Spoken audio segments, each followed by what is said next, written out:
September is National Recovery Month. Of course, if you're fighting drug or alcohol addiction, then really every day is Recovery Day. Here's the thing, though. Help is out there for you. The Connecticut Community for Addiction Recovery helps people to live happy, more productive lives. And to explain more about the services that are offered and how you can get involved, I'm happy to welcome back to the show Deb Dettor. She's the Managing Director from CCAR. The first time I've gotten the chance to meet you. A pleasure, Deb. How are you? Good. Good. Glad to have you here. Glad to have you here. Thank you. So for people who don't remember the last time you've been on the show or so, just tell people in basic terms about CCAR, what you guys are all about. Great, thank you. We love this opportunity. CCAR, CCAR is what we say, and it is the Connecticut Community for Addiction Recovery. We are people in recovery. I myself am a person in long-term recovery since June of 1985. Yeah. So one thing we do is we put a face and voice on recovery. That's why we talk about ourselves as being people in recovery. But we provide peer supports to other people who are in recovery too.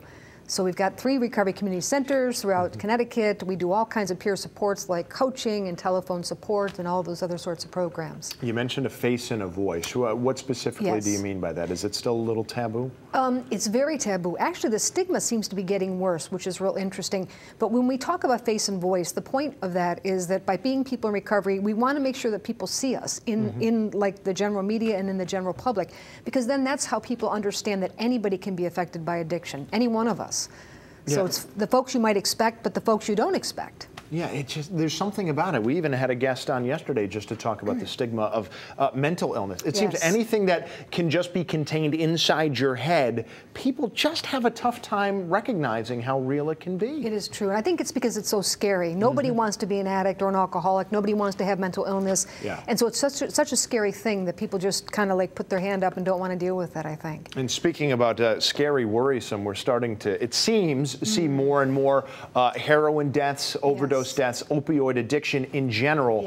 And it's, I think the average profile of the overdose victim is not quite what you would expect. That's right. It's right. Folks are starting early. We're hearing about young people starting as early as 9 and 8 and 9 years old, which just is alarming. Yeah. But it can go to the senior age folks are also having problems with addiction and with overdose.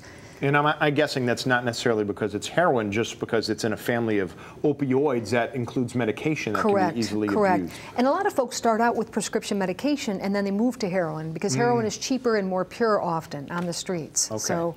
So yeah, well, I'm sure a lot of different drugs have that same sort of profile where you'd be surprised at who could run into problems with it. Would. Enough about the problem. Let's talk solutions. Excellent. I know you wanted to talk about that with CCAR. Thank you. Tell me about the centers around the state. Well, the centers around the state, we've got 3 of them. We've got one in Hartford, one in Willimantic, and one in Bridgeport. And the centers are right on the main streets, like Cannon Street, like right on an atrium. One is on Main Street in Willimantic, and Hartford's on Wethersfield Ave. And the point of that is to be like an open door for anyone who is looking to get help for recovery. That's the purpose of that. But if you walk into our centers, somebody, usually a volunteer, will approach you and say, "Hi, welcome to CCAR. How can I help with your recovery today?" Sure. Since recovery is what we're all about. So we have a number of services there. There's groups all throughout the day, support groups, all recovery support meetings. We talk a lot about the many pathways to recovery, that it's not just one way that people take, but people take many different ways to get to recovery and to stay in recovery. So our goal is to help people live a lifetime in recovery. So I imagine trying to help people down any one of a number of different pathways requires you to have a number of different resources available. Yes. We have coaches that will help people to identify what are the issues and what are the ways that you want to get help for recovery. How do we help you find that in the community? And that sort of thing. So there are coaches in all the centers that can help you with that. I'm not sure how specific of a question this is, or if you can answer it in the time frame we have. Talk to me just a little bit about those different types of recovery. I think a lot of people who don't know, maybe their understanding begins and ends with, hey, there's a 12-step program. It's exactly right. And for most of us have been exposed to the 12-step programs, but not everybody takes that path. Some folks will go to treatment, and that will be their primary path. Other people might do a faith-based. Their churches are what helps them. Their families are what helps them.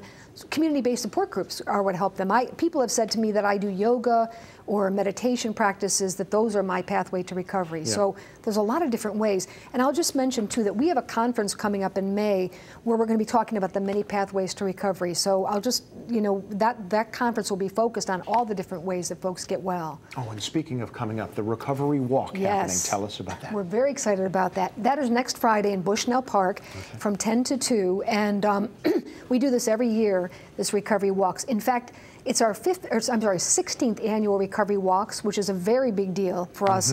We're the longest running recovery walks in the country, probably in the world if you think about it, because this is still a radical idea that people would be out there promoting recovery from addiction, like publicly in the community. And again, as you've been saying, just getting the word out, just letting people know it's there is probably 80% of the battle, at least at this point in there. So 16 years you've been doing it. It's a fight that I'm guessing, unfortunately, you're going to have to keep up for a long, long time. I think so, and get the word out, because there's so much shame and stigma associated with having a problem with alcohol or drug addiction, so much. And so the idea of this walk is to say, hey, you're not alone. There are, thousands of us that are struggling, but thousands, millions actually in our country that are making it. Okay, well, once again, Ms. Dettor, thank you so much for your time. September 18th, 10 a.m. to 2 p.m. There it is, Recovery Walks 2015, benefiting CCAR. I'm sorry, I said CCAR. That's fine, CCAR. But glad to have you back. Let's have you back every year so you can get the word out. And I love to do this, so thanks so much. Well, thank you for your time, and a pleasure meeting you. You too. Take care. Right. Well, coming up on Morning Extra, back to talking about the hot weather that went away yesterday, but a football coach seems to be in hot water and is apologizing, and